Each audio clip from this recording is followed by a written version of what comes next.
Hello friends, SH classes में आपका स्वागत है। और हम जीव विज्ञान की श्रृंखला को आगे बढ़ाते हुए लास्ट वीडियो में आपसे बात करी थी पाचन ग्रंथियों की, जिसमें आपसे हम अग्नाशय यानी पैनक्रियास की बात कर चुके हैं। और आज उसी बात को आगे बढ़ाते हुए आपसे लीवर की बात करनी है। तो लीवर की अगर हम बात करें, लीवर यानी यकृत, हिंदी में इसको यकृत बोलते हैं, लीवर।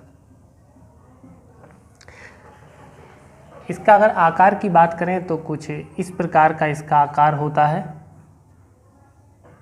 कुछ इस प्रकार का आकार होता है। और इसका जो काम होता है, लीवर का जो काम है वो पित्तरस बनाना होता है।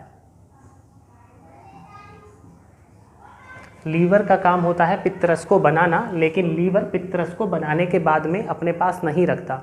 वो बनाने के बाद में पित्तरस को बनाता तो है, लेकिन जो इसको स्टोर करने का काम होता है, वो स्टोर करने के लिए एक मान लीजिए इस प्रकार से गॉल ब्लैडर, एक पित्ताशय होता है, पित्ताशय, या फिर जिसको हम पित्त की थैली भी बोलते हैं, पित्त की थैली, पित्त की थैली बोलते हैं, ये होता है। यानी लीवर ने पित्तरस को बना दिया, पित्तरस यहाँ पर आकर स्टोर हो गया और इसके द्वारा ही अब वो भेजा जाता है। यानी लीवर का काम है पित्तरस बनाना, जो सीधा चला जाएगा यहाँ से।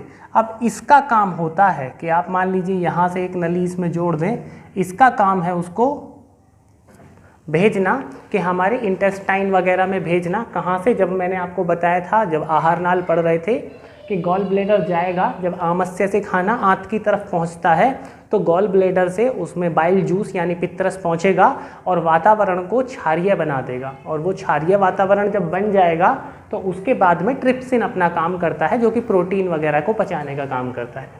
खैर, वहीं पर बात करते हैं। तो इसका काम है पित्तरस। बाइल जूस जो था वो यहाँ से छोड़ा जा बाइल जूस यहाँ से छोड़ा जा रहा था। जो हमारा पित्तरस होता है, इस पित्तरस का काम क्या होता है? लीवर ने बनाया पित्तरस, और पित्तरस यहाँ पर जो करेगा, तो जितनी भी हम वसा खाते हैं, वसा यानी कोई भी जो लिपिड होता है, उसका पायसीकरण करना होता है। पायसीकरण मतलब छोटे टुकड़ों में तोड़ना। हमने कोई भी वसा खाई, मानिए वसा का आकार है कि ये वसा खाई, वसा का एक पार्टिकल हुआ। अब इतना बड़ा जो वसा होगा उसको एमाइलेज पचा नहीं सकता। यानी एमाइलेज को पचाने के लिए वसा छोटी छोटी होनी चाहिए। उसको छोटा करने का जो काम कर रहा है, वो काम कर रहा है जी पित्तरस। ये पित्तरस वसा का पायसीकरण करता है, इमल्सिफिकेशन करता है, पायसीकरण करता है।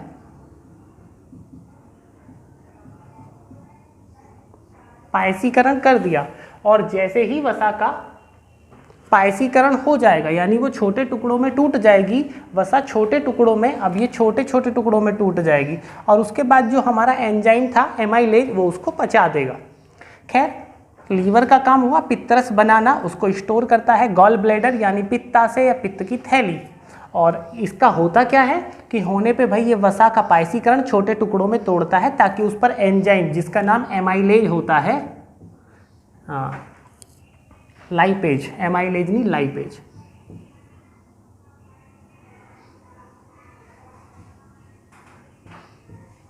लाइपेज।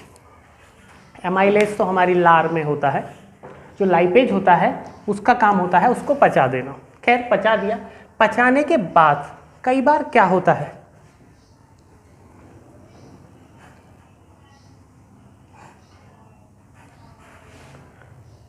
कई बार कहानी बदल जाती है। हम लोग मार्केट में बहुत सारा फूड खाते हैं, पानी पीते हैं, लेकिन मान के चलिए अगर हमने बहुत सारा फूड खाया, उसमें हमने कुछ भी मतलब गंदा खा लिया, कुछ में उसमें गंदगी मिली हुई है, गंदा पानी पी लिया या गंदा खा लिया, तो उस कंडीशन में क्या होता है, उस कंडीशन में जो हमारा लीवर है वो काम करता है, लेकिन कंप्लीट काम नहीं करता, या तो ज़्यादा काम करने लगता है या कम काम करने लगता है। लीवर का काम है पित्तरस बनाना। अब ये पित्तरस तो बनाएगा, पित्तरस को बनाना लीवर का काम होता है। भाई ये जो पित्तरस होता है इसके दो पार्ट होते हैं। पहला जो होता है हमारा वो होता है पित्त लवण। पहले नंबर पे तो पित्त लवण आता है और दूसरे नंबर पे आता है पित्त वर्णक। पित्त वर्णक ये दूसरे नंबर की कैटेगरी है। इसको अंग्रेजी में बाइल साल्ट बोला जाता है, बाइल सॉल्ट, और इसको बोला जाता है बाइल पिगमेंट।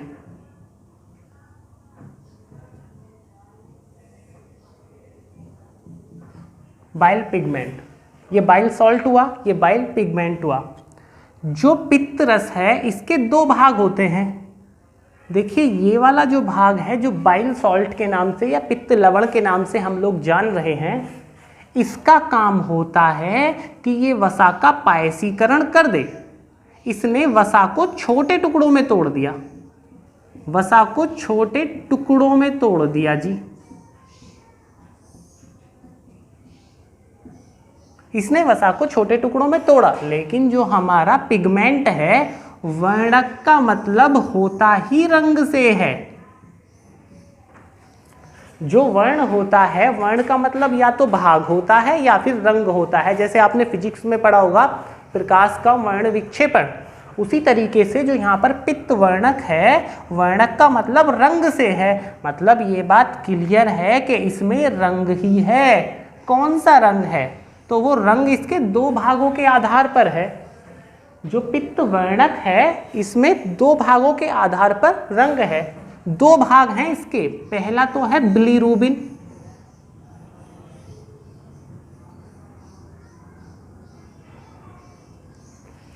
जो पित्त वर्णक है उसका पहला भाग है बिलीरुबिन और दूसरा भाग है बिलीवर्डिन।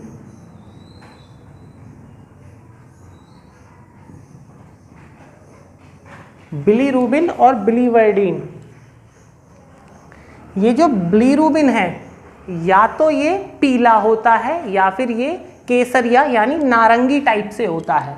इसका कलर तो पीला होता है और ये एग्जाम की दृष्टि से काफ़ी इम्पोर्टेंट बात है, क्योंकि वो डायरेक्ट क्वेश्चन पूछता है कि बिलीरुबिन या बिलीवर्डिन इनमें से कोई से का भी कलर पूछ सकता है। जो बिलीरुबिन है वो पीला है, लेकिन बहुत सी किताबें इसी को नारंगी के नाम से जानते हैं, नारंगी। जो बिलीवर्डिन है इसका कलर होता है जी हरा, और यही जिम्मेदार है, बिलीरुबिन जिम्मेदार होता है हमें बीमार करने के लिए। कैसे? लीवर का काम है पित्तरस बनाना। लीवर ने पित्तरस बनाया और यहाँ पर जो पित्ताशय या पित्त की थैली है उसमें जाकर स्टोर हो गया। स्टोर होने के बाद समय समय पर जब उसको जरूरत पड़ी इसने इसको रिलीज कर दिया, यानी स्रावित कर दिया। स्रावित करने के बाद में ये एक नेचुरल प्रोसेस है, लेकिन कई बार क्या होता है हम लोग कुछ गलत खा लेते हैं जिससे हमारा लीवर डिस्टर्ब हो जाता है। लीवर के डिस्टर्ब होने से पित्तरस बन रहा है, इसमें जा रहा है और ये इसको ज़्यादा छोड़ रहा है। अब इसमें होगा क्या कि जो पित्तरस बन रहा था उस पित्तरस के दो भाग हैं। पहला पित्त लवण यानी बाइल सॉल्ट, दूसरा पित्त वर्णक। जो पित्त लवण है ये वसा को छोटे टुकड़ों में तोड़ रहा है ताकि वसा का आसानी से पाचन हो जाए। लेकिन जो हमारा पित्त वर्णक है इसमें कंडीशन क्या है, इसके अंदर दो उत्सर्जी पदार्थ हैं। भाई जब पित्त लवण बन रहा है तो साथ में ये भी बन रहा है, क्योंकि इन दोनों को मिलाकर पित्तरस बना है। अब पित्तरस बन रहा है तो पित्त वर्णक साथ में आ रहा है, जिसके दो भाग हैं। पहला बिलीरुबिन जो पीले रंग का होता है या नारंगी रंग का या केसर या ऑरेंज जैसे भी आप जाने। दूसरे नंबर पे बिलीवर्डिन होता है जो हरे रंग का होता है। तो दो बातें हैं, डायरेक्ट एग्जाम में पूछता है। जब जरूरत से ज़्यादा मात्रा में पित्तरस को छोड़ा जाता है तो बिलीरुबिन क्या करता है कि हमारी आंखों में और हमारी बाहर की त्वचा पर, स्किन पर जमा हो जाता है, जिस कारण हमारी जो स्किन है वो पीला पड़ जाती है, यानी पीले रंग की हो जाती है। अब जब बहुत ज़्यादा मात्रा में भाई बिलीवर्डिन छोड़ा जाएगा तो वो हमारी स्किन में जमा होगा, बिलीरुबिन छोड़ा जाएगा क्योंकि ये पित्त लवण का ही हिस्सा है, हमारी स्किन में जमा हो जाएगा और स्किन हो जाएगी पीली और उसी को हम लोग पीलिया बोलते हैं। पीलिया या फिर जॉइंडिस जो आप नाम से जानते हैं, ये एक सामान्य बीमारी है, लेकिन यही खतरनाक हो जाती है जब ये बदल जाए हेपेटाइटिस ए बी सी में। हेपेटाइटिस या तो ए में या बी में या फिर सी में, ये तीनों वायरस के कारण होते हैं, ठीक है, hepatitis A B C virus से। तो ये कहानी है जो कि हमारी लीवर की है। उसके बाद आगे चलते हैं बात को। फाइनली अगर देखा जाए तो जो पाचन ग्रंथियां हैं वो हमारी खत्म हो गई, क्योंकि हमने जो खाने के भाग लिए थे, जो हमने जो खाने के भाग लिए थे उसमें दो भागों में हमने खाने को तोड़ा था। पहला उसमें माना था हमने खाने का मुख्य घटक और दूसरा माना था अन्य घटक। एक तो मुख्य घटक और एक अन्य घटक। जो हमने फूड लिया था दो भागों में तोड़ा था, एक तो मुख्य घटक था उसका, और दूसरा अन्य या फिर जो मुख्य घटक ना हो, ये दो भागों में तोड़ा था। मुख्य घटक में हमने सबसे पहले जो तोड़ा था वो कार्बोहाइड्रेट में तोड़ा था उसको। कार्बोहाइड्रेट की बात करी थी, उसके बाद हमने जो बात करी थी वो वसा की बात करी थी, देन हमने प्रोटीन की बात करी थी, और इसके बाद में हमने पाचन ग्रंथियों की बात करी। जो पाचन ग्रंथियां होती हैं, पाचन ग्रंथियां, उसकी बात करी हमने, और आज पाचन ग्रंथियां हमारी फाइनली समाप्त हो गई हैं। तो कहानी को आगे बढ़ाते हुए हमारा ये वाला पोर्शन रह गया है। जो अन्य घटक की बात करी थी उसमें हमने विटामिन की बात करनी है, विटामिन की बात करनी है, विटामिन के साथ में पानी की बात करनी है, और फिर उसके बाद हमें खनिज की बात करनी है। देखिए पानी के विषय में आप लोग बेहतर जानते हैं, क्योंकि इसका पानी यानी H2O और इससे संबंधित जो बातें हैं थोड़ी सी तो हम किडनी पर जाके बात करेंगे आगे, ठीक है, और थोड़ी सी जो बात है बड़ी आंत में हम कर चुके हैं आहार नाल वाले चैप्टर में।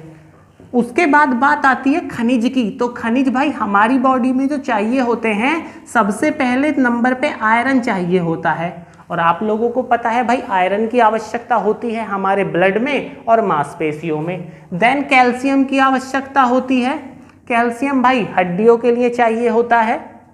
उसके बाद हमारा सोडियम है और एक पोटेशियम है, ये जो चाहिए होते हैं ये हमारे तंत्रिका तंत्र के लिए चाहिए होते हैं, और हमारा ब्लड सर्कुलेशन जो होता है, परिवहन तंत्र, ब्लड प्रेशर के लिए चाहिए होते हैं। तो इसमें कुछ ऐसी खास बात नहीं है, क्योंकि जो इसकी डिटेलिंग करनी है वो आगे मैं लिंक करूंगा। फाइनली जो इसमें टॉपिक में हमारा बचा हुआ है वो बात करनी है हमको विटामिन्स पर। विटामिन पे बात करनी है। उससे बात करने से पहले जरा इसको थोड़ा क्लियर कर लेते हैं।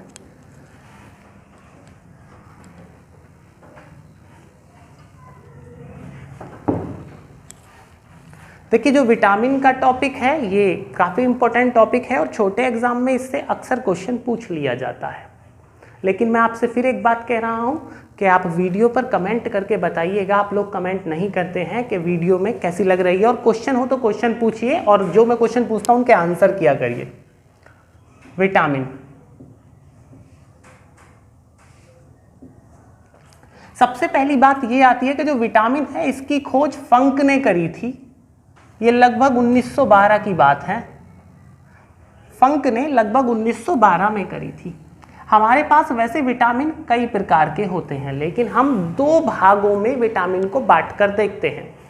पहले विटामिन हम वो मानकर चलते हैं जो वसा में घुल जाए, वसा में घुलनशील, ये पहले नंबर की बात होती है। और दूसरे नंबर की बात होती है जो जल में घुल जाए, यानी जल में घुलनशील।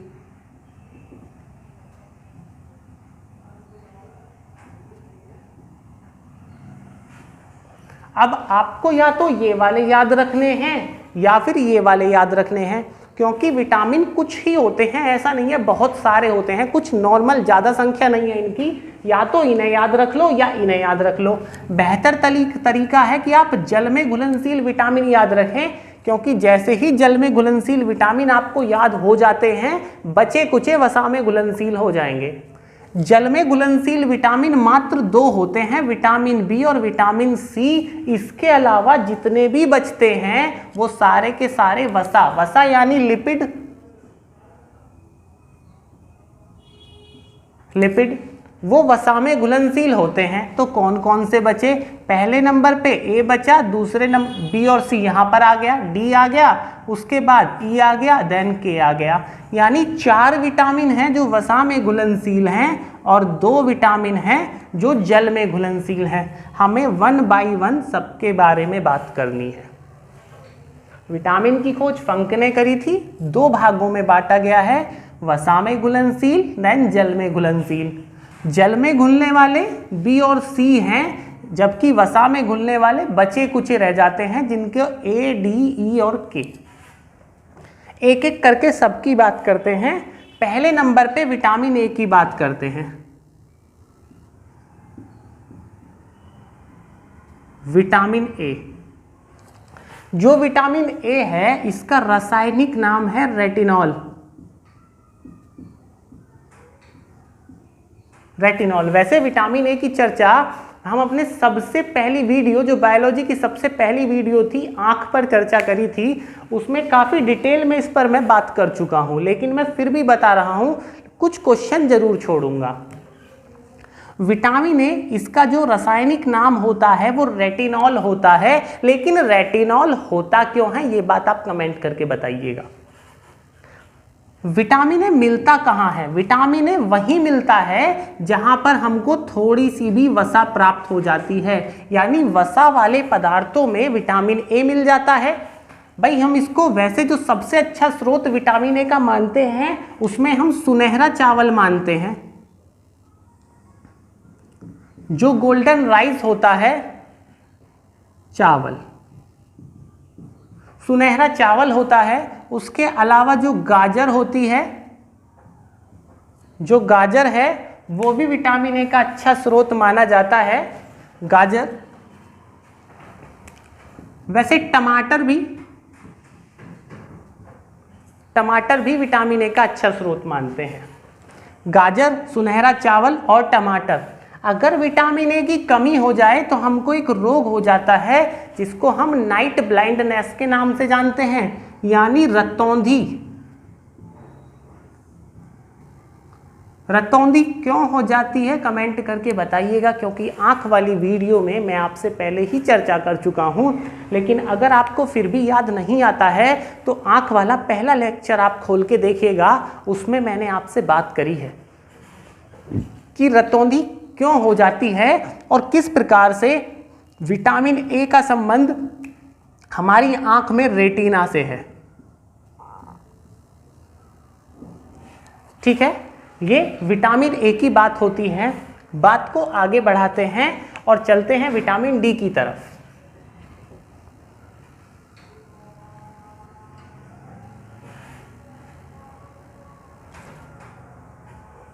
विटामिन डी की तरफ, इसको मिटा देते हैं क्योंकि अब बड़ा आ जाएगा।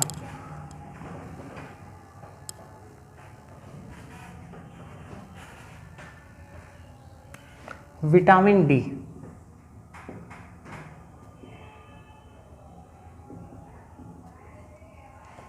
विटामिन डी, इसका नाम होता है रासायनिक नाम कैल्सीफेरोल।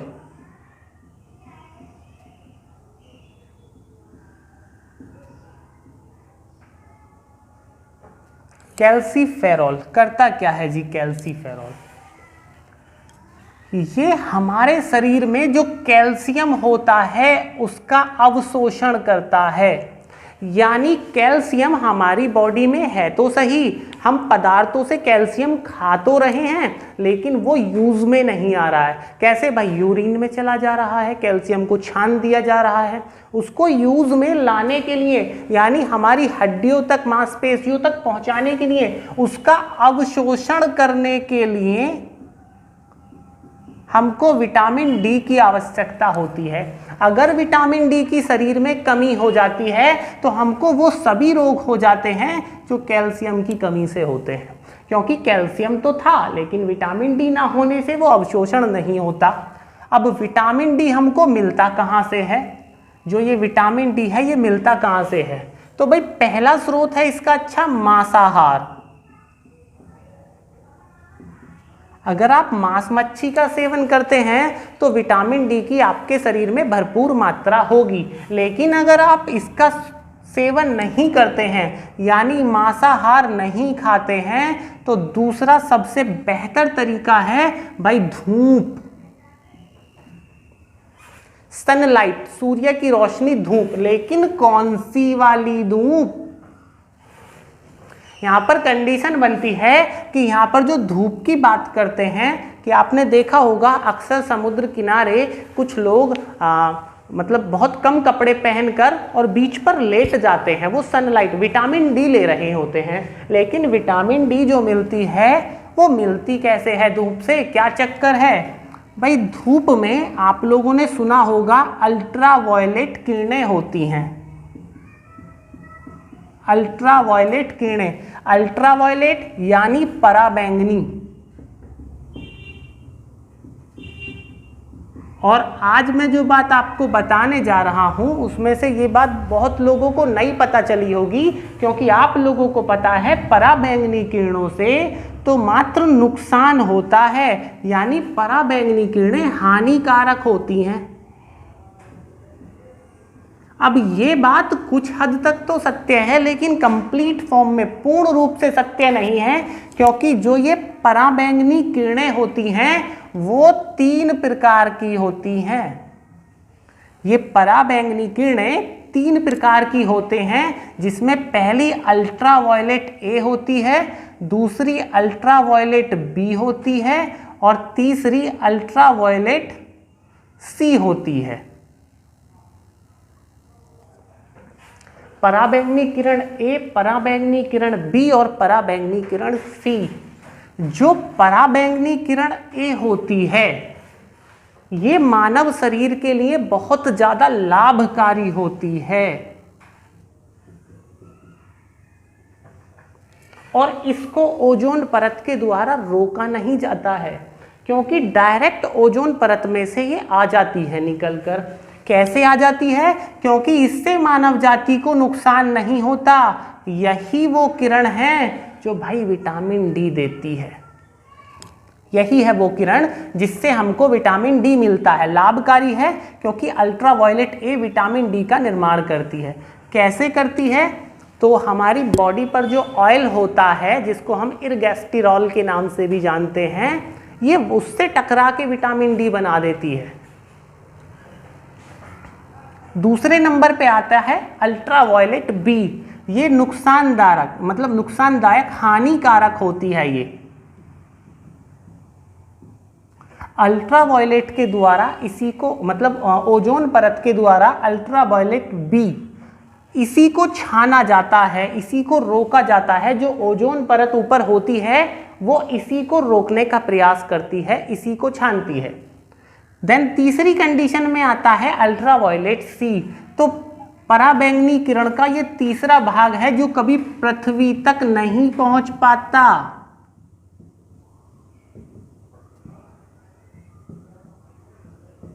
बस यही भाग है जो कभी भी पृथ्वी पर नहीं पहुंचता। अल्ट्रावायलेट सी एग्जाम में पूछा जा सकता है या हवाबाजी करने के लिए आप लोग पूछ सकते हैं किसी से। अल्ट्रावायलेट सी पृथ्वी पर पहुंच ही नहीं सकती। क्यों? क्योंकि अल्ट्रावायलेट सी के द्वारा ही ओजोन का निर्माण किया जाता है। जो ओजोन परत बनाई जाती है वो अल्ट्रावायलेट सी के द्वारा बनाई जाती है, यानी O3। कैसे बनाई जाती है वो देखिए। O2 जैसे O2 यानी ऑक्सीजन जैसे ही अल्ट्रावायलेट सी इस पे पड़ती है इसके 2 परमाणु हो जाते हैं। ऑक्सीजन के 2 परमाणु, ऑक्सीजन के 2 परमाणु मिलते हैं तब ऑक्सीजन का एक अणु बनाते हैं। ठीक है, ये ऑक्सीजन का एक परमाणु है, कंप्लीट फॉर्म नहीं है ऑक्सीजन की। जो अल्ट्रावायलेट सी है ये जैसे ही ऑक्सीजन पर पड़ती है ऑक्सीजन को तोड़ देती है। तोड़ने के बाद क्या होता है कि ये वाले और ये वाले, यानी ये जब O2 से मिलता है तो मिलकर O3 बनाता है, जिसको हम ओजोन कहते हैं। ये ओजोन बन गया। अब ओजोन बनने के बाद में ये अल्ट्रावायलेट बी को रोकता रहता है, लेकिन ओजोन परत पतली हो रही है, जिसको हम ओजोन छिद्र के नाम से जानते हैं। मैं एक बात और बता देता हूं, जब बात चल ही रही है, जो आप लोगों ने ओजोन छिद्र सुना है वो ओजोन छिद्र ऐसा नहीं है कि मानिए ये ओजोन परत है और इसमें इस प्रकार से कोई होल हो गया कि यहाँ तो ओजोन परत है और ये होल हो गया, ऐसा नहीं है। ओजोन छिद्र का मतलब है कि ओजोन का पतला हो जाना। ओजोन परत जहाँ से पतली हो जाती है उसे ही हम ओजोन छिद्र के नाम से जानते हैं। और इस छिद्र में से ये यहाँ से पतली परत हो गई तो यहाँ से क्या होगा, यहाँ से हमारी अल्ट्रावायलेट बी निकल जाएगी। जो हमारी अल्ट्रावायलेट बी है वो निकल जाएगी और ये क्या करेगी, यहाँ आकर हमें त्वचा का कैंसर कर देगी, तो ये नुकसान देती है। फाइनली वापस आते हैं, विटामिन डी, कैल्सीफेरॉल इसका नाम है। क्या होता है, इसकी कमी से कैल्शियम का अवशोषण नहीं हो पाएगा, यानी हड्डियां कमजोर हो जाएंगी, तरह तरह की बीमारी हो जाएंगी। विटामिन डी कैल्शियम का अवशोषण करती है। हमें मिलता कहाँ से है, या तो मांस मच्छी खाओ भाई, मांस आहार खाओ, अंडा दूध मांस मच्छी ये सब चीज़ है वहाँ से मिलेगा, या धूप से मिलेगा। धूप से कहाँ से, पराबैंगनी किरणों से, अल्ट्रावायलेट किरणें जो 3 प्रकार की होती हैं, ए बी देन सी। ए जो होती है वो लाभकारी होती है, जो भाई विटामिन डी देती है। बी होती है वो नुकसानदायी होती है, जो त्वचा का कैंसर करती है, हमारी त्वचा को झुलसा देती है। तीसरी अल्ट्रावायलेट सी होती है जो ओजोन परत का निर्माण करती है, जो कभी पृथ्वी तक नहीं पहुंचती। आज ये बात पहली बार पता चली होगी कि अल्ट्रावायलेट यानी पराबैंगनी किरणों के द्वारा ही ओजोन परत का निर्माण होता है। कमेंट करके बताइएगा कि क्या यह बात पहले से पता थी या नहीं। ऑक्सीजन को तोड़ा और फिर अगले ऑक्सीजन के अणु से जोड़ दिया, ओजोन का निर्माण हो गया।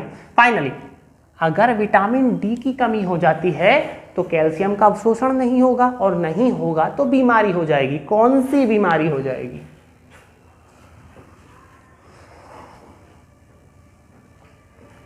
पहले नंबर पे जो बीमारी होती है वो होती है ऑस्टियोमेलेसिया।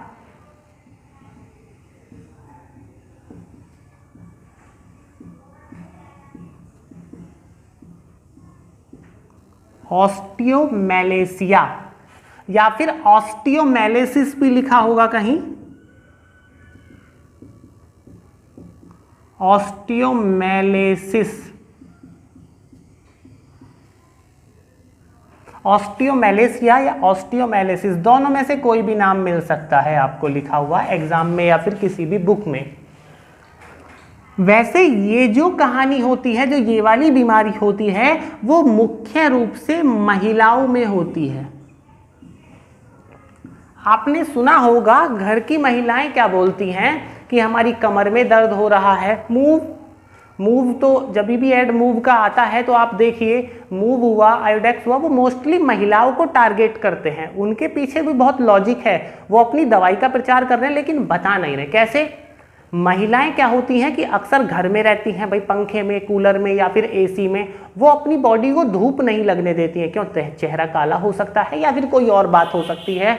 अब जब धूप ही नहीं लगेगी और वो मांस नहीं खा रही हैं, मांस मच्छी, तो विटामिन डी की कमी हो जाएगी, और जब विटामिन डी की कमी होगा तो कैल्शियम अवशोषित नहीं हो पाएगा, यानी हड्डियों में दर्द होने की समस्याएं होगी। एक समय के बाद ये हड्डियां खोखली तक हो जाती हैं अगर विटामिन डी नहीं मिलता, क्योंकि कैल्शियम नहीं होगा, और कैल्शियम नहीं होगा तो भाई हड्डियों से खींचा जाने लगेगा, क्योंकि कैल्शियम ब्लड में भी जरूरत होती है, मांसपेशियों में भी चाहिए वहाँ जाने के लिए, तो वो हड्डियों से खींचने लगेंगे, फिर हड्डियाँ कमज़ोर हो जाएंगी, परेशानी हो जाएगी। तो इसलिए क्या होता है, पेन रहेगा। ये ऑस्टियोमेलेसिया या फिर ऑस्टियोमेलेसिस ये बीमारी है, अधिकतर महिलाओं में पाई जाती है और ख़ास तौर से गर्भवती महिलाओं में। जो गर्भवती महिलाएं होती हैं उनमें ये बीमारी के आने के बहुत चांसेस हैं। तो भाई या तो वो लोग मांसाहार खाएं और ना खाएं तो हफ्ते में 3 बार 10 मिनट के लिए धूप जरूर लें, सुबह की ले लें, दोपहर की ले लें, जैसा भी बेहतर लगे। आगे, अगर यही बीमारी विटामिन डी की कमी किसी बच्चे में हो जाए तो बच्चे में एक बीमारी हो जाती है जिसको हम रिकेट्स के नाम से जानते हैं। रिकेट्स भी विटामिन डी की कमी से होता है। विटामिन डी की कमी का मतलब कैल्शियम का अवशोषण नहीं हो पाना, और देन कैल्शियम का अवशोषण नहीं होगा, रिकेट्स हो जाएगा। रिकेट्स में क्या होता है, बच्चे की जो पैर की हड्डियां हैं वो टेढ़ी मेढ़ी हो जाती हैं। जो बच्चा होता है, आप लोगों ने देखा होगा, बच्चे वो घूम जाती हैं, हड्डियों में ऐठन टाइप से आ जाएगी, मतलब टेढ़ी मेढ़ी हड्डियां हो जाएंगी, ये बच्चे में हो जाती है। ऑस्टियोमेलेसिया बड़ों में होती है, उसमें भी खासतौर से महिलाओं में, और महिलाओं में भी खासतौर से गर्भवती महिलाओं में। क्यों? क्योंकि भाई पुरुष तो धूप लगा ही लेता है, बेचारा दिन भर बाहर घूमता है, मेहनत करता है, तो उसको धूप लगी जाती है, विटामिन डी की कमी नहीं हो पाती, और बच्चों में हो जाती है रिकेट्स। आगे बढ़ते हुए अगले विटामिन की बात करते हैं।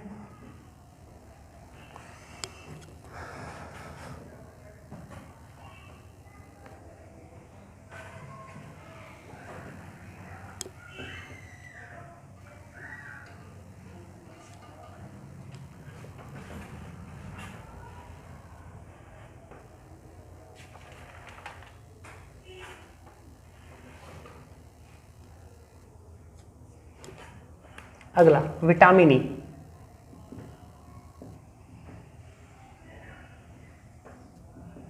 विटामिन ई, इसका जो रासायनिक नाम होता है वो होता है टोकोफेरॉल।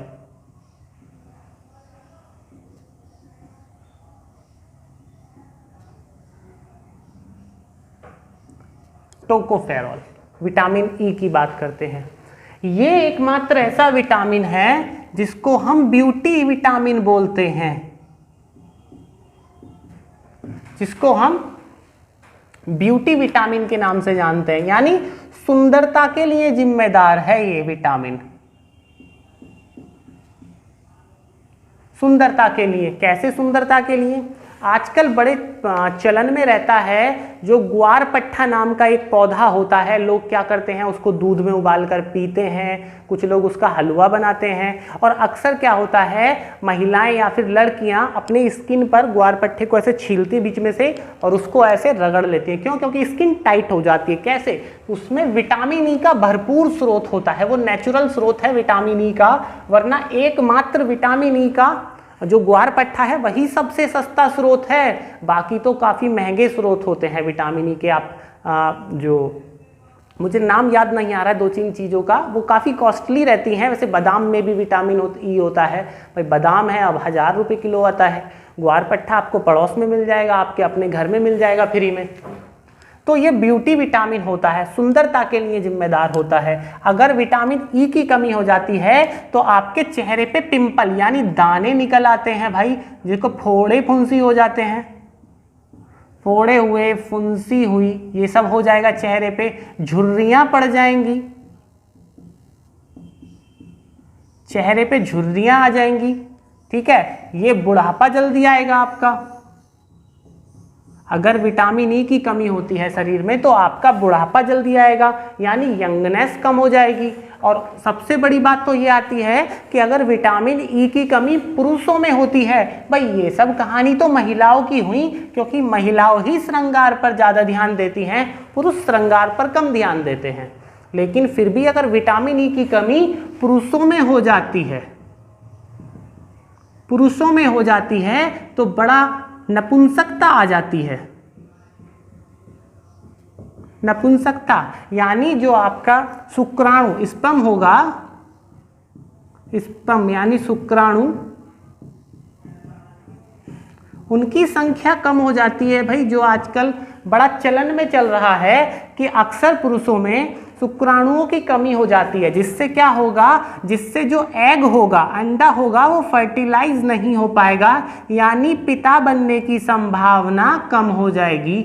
इसलिए खास तौर से ध्यान दिया जाए कि अगर शुक्राणुओं की कमी हो गई है, स्पर्म कम है, तो भाई विटामिन ई कहीं ना कहीं जिम्मेदार है, तो विटामिन ई की कमी शरीर में ना होने दे। चौथा, विटामिन की जब हम बात करते हैं, जैसे कि वसा में घुलनशील विटामिनों की बात कर रहे हैं, उसमें जो चौथे नंबर पे आता है वो आता है भाई विटामिन के। और विटामिन के की अगर बात करें,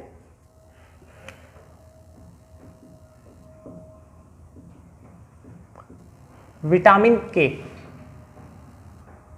विटामिन के, इसका रासायनिक नाम होता है भाई फिलोक्विनोन।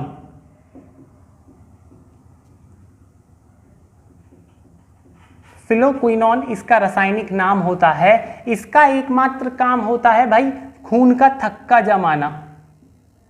थक्का जमाना, किसका जमाना जी? ब्लड का जमाना। ब्लड का थक्का जमाता है ये। और ये जो विटामिन होता है, इसका निर्माण हमारे लीवर में हो जाता है। खून का थक्का जमाता है विटामिन के, इसका निर्माण है हमारे लीवर में हो जाता है। थक्का यानी क्लॉटिंग,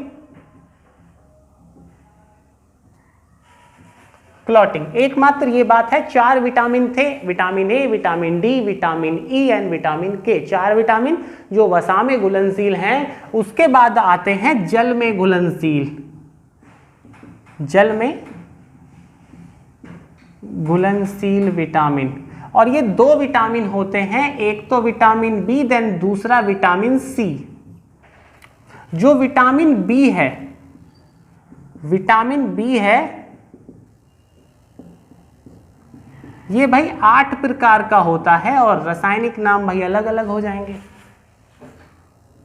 विटामिन बी 8 प्रकार का है, जिसमें से मैं आपसे एक से ही बात करता हूं, विटामिन B12 की। क्योंकि जो B12 होता है अलग अलग प्रकार के, B1, B2, B3, B4 इस तरीके से हैं अलग अलग। जो 8 प्रकार के विटामिन होते हैं बी, जो विटामिन B12 है, बाकी देख लीजिएगा आप, विटामिन के जो बाकी हैं इतने कुछ खास नहीं है। फिर भी अगर आप बाकी के विटामिन में कोई क्वेश्चन आपको आता है तो आप मुझसे पूछ लीजिएगा, कमेंट करिएगा, मैं आपको आंसर रिप्लाई कर दूंगा वहीं कमेंट पे। जो B12 होता है ये हीमोग्लोबिन बनाने के लिए जिम्मेदार है।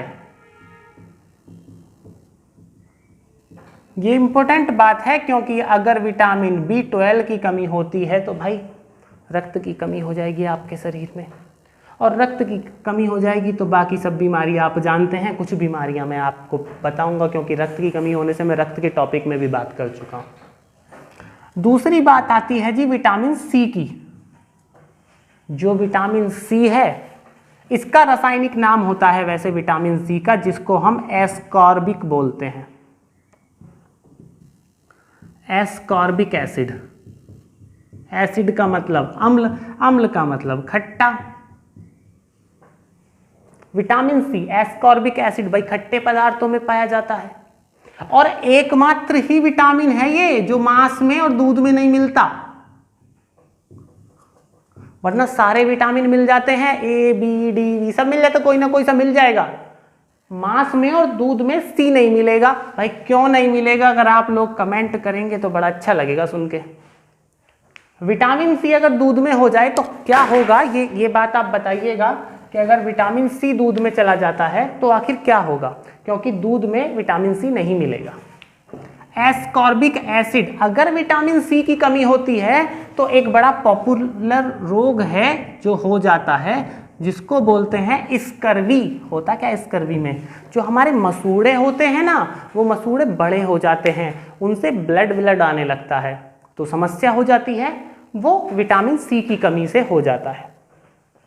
अगर इसी बात को आगे बढ़ाएं तो फाइनली हमारे विटामिन तो हो गए। मैं बस इस टॉपिक को अब खत्म ही कर देता हूं, क्योंकि काफ़ी बड़ा हो गया। आहार नाल से स्टार्ट किया था और आज तक काफ़ी बड़ा हो चुका है ये टॉपिक, तो अभी ख़त्म कर देते हैं इसको।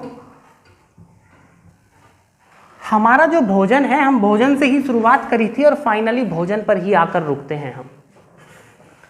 तो भाई भोजन जो है, हम लोग भोजन खाते हैं क्यों? क्योंकि हमें 2 घटक चाहिए होते हैं, प्रोटीन, वसा, कार्बोहाइड्रेट, विटामिन, खनिज, ये सब चाहिए होता है भोजन से। तो भोजन के जो मुख्य घटक हैं, खाना हम उसके लिए खाते हैं। मुख्य घटक पहले नंबर पे तो कार्बोहाइड्रेट लिया था हमने, कार्बोहाइड्रेट लिया था, फिर वसा लिया था या प्रोटीन या वसा। हमने जो खाना खाया उसमें कार्बोहाइड्रेट, प्रोटीन और वसा, इसका जो अनुपात होना चाहिए वो 5:1:1 में होना चाहिए।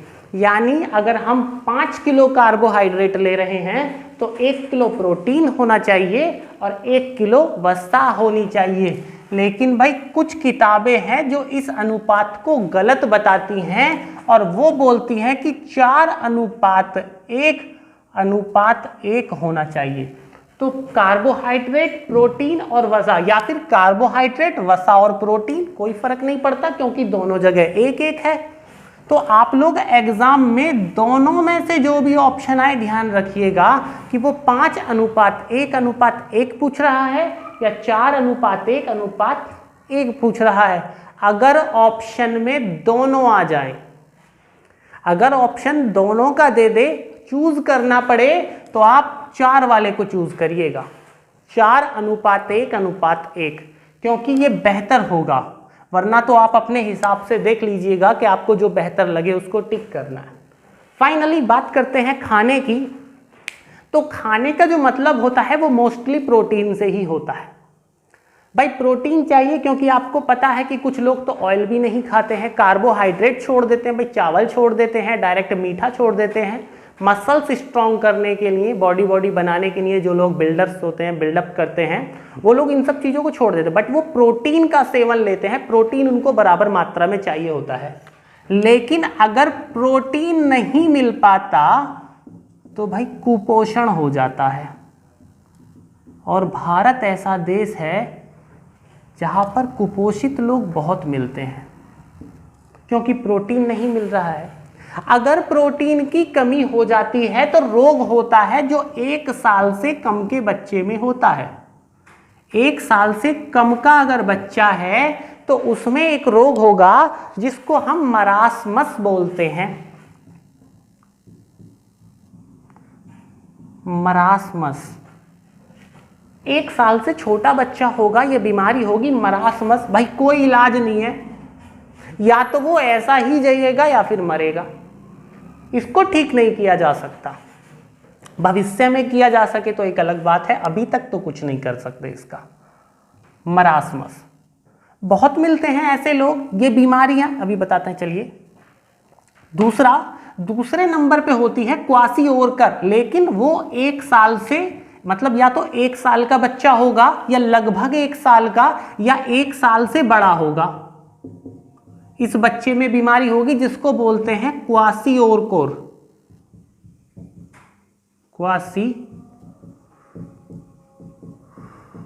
क्वासिओरकोर 1 साल का होगा या 1 साल का लगभग या उससे थोड़ा बहुत बड़ा होगा।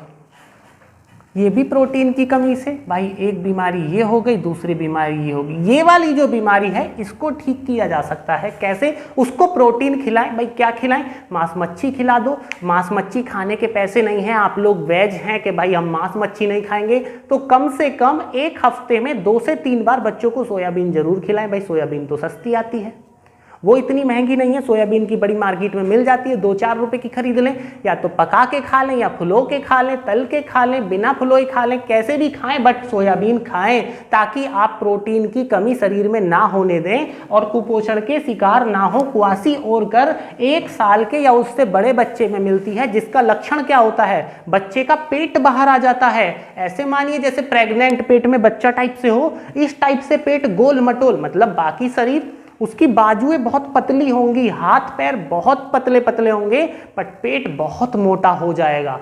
अब उस कंडीशन में क्या है कि वो क्वासिओरकोर के लक्षण होते हैं। अगर आप उसको प्रोटीन खिलाते हैं तो ऑटोमेटिकली पेट अंदर जाता चला जाएगा और हाथ पैर ठीक हो जाएंगे, यानी ये बच्चा ठीक हो जाएगा।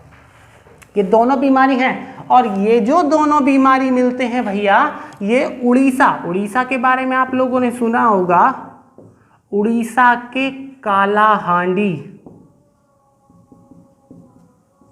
और महाराष्ट्र मुंबई वाला क्षेत्र,